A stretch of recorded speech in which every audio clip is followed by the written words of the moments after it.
This is Mary Jane of Alaska Stories. And this is Mike. In this edition, we're looking at the epic Alaska journey of the first man on Mount McKinley summit.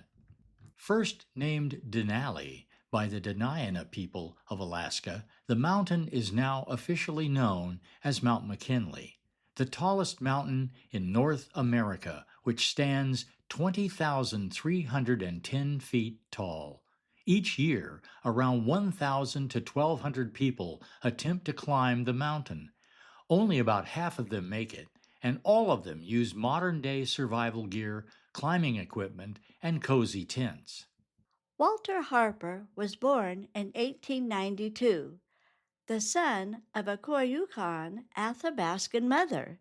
The family's home village was Tanana, located where the Tanana and Yukon rivers meet, about 130 miles west of Fairbanks in Alaska's interior. At the age of 16, Harper attended St. Mark's Mission School in Nenana, Alaska, where he met a man named Hudson Stuck, the archdeacon of the Yukon. Hudson was impressed with Walter and hired him as his interpreter, guide, and musher for his dog team. The expedition. Let's climb Mount McKinley. When Harper was 19 or 20, Stuck invited him to join the 1913 Karsten Stuck expedition to climb to the summit of Mount McKinley. Other members of the group included Harry Peter Karstens, Robert Tatum, and two teens, Johnny Fredson and Esaias George, who were hired to work the base camp. The expedition left from Nenana on March 17, 1913. Climbing 20,310 feet, it wasn't a Sunday picnic. Steep walls and deep crevices had to be conquered at Muldrow Glacier.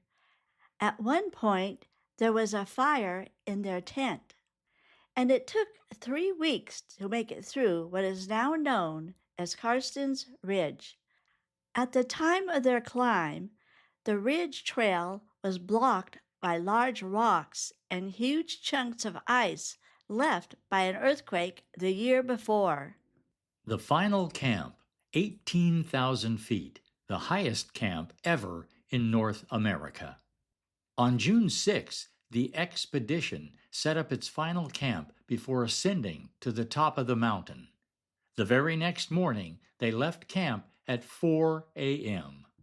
Then at 1:30 p.m. on June 6, 1913, Walter Harper was the first man to set foot on the 20,310-foot summit of the tallest mountain in North America.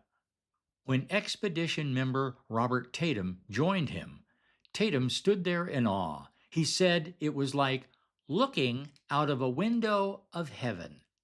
On the summit, Tatum planted a flag he had made out of handkerchiefs. The team also planted a 6-foot cross. Going up and going back down. It took 50 days to climb to the summit, but it only took 2 days to get back down to the base camp. On June 20th, the expedition crew returned to Nenana 3 months and 4 days after leaving to climb the Mount McKinley summit. In 1913, following their successful ascent, Stuck named Harper Glacier in Walter Harper's honor. Harper Glacier can be found on the upper slopes of Mount McKinley, about 3 miles northeast of the main summit. And what about Walter Harper? In 1918, at the age of 25, Harper married Frances Wells. Shortly after that, the couple boarded the SS Princess Sophia in Skagway on their honeymoon, headed for Seattle. During the voyage, the SS Princess Sophia hit a reef, and everyone on board was lost at sea. The incident is often referred to as the unknown Titanic of the West Coast. Remembering Walter Harper. June 7th is now designated by the U.S. Congress as Walter Harper Day in Alaska. And on June 19th, 2022, a life-size bronze statue of Walter Harper was unveiled in downtown Fairbanks, Alaska. So how many are there today? In 1932, 19 years after Walter Harper set foot on the summit of Mount McKinley, the Lindley Leak Party successfully reached the top of the mountain. And every year, more brave the challenges faced by Harper to stand at the top. As of 2026, around 50,000 to 51,000 have attempted the climb. Around half of those, or over 26,000, have successfully reached the highest peak. Can you imagine how hard the climb must have been for Walter Harper and the others? Until next time, Mike and Mary Jane, Alaska Stories.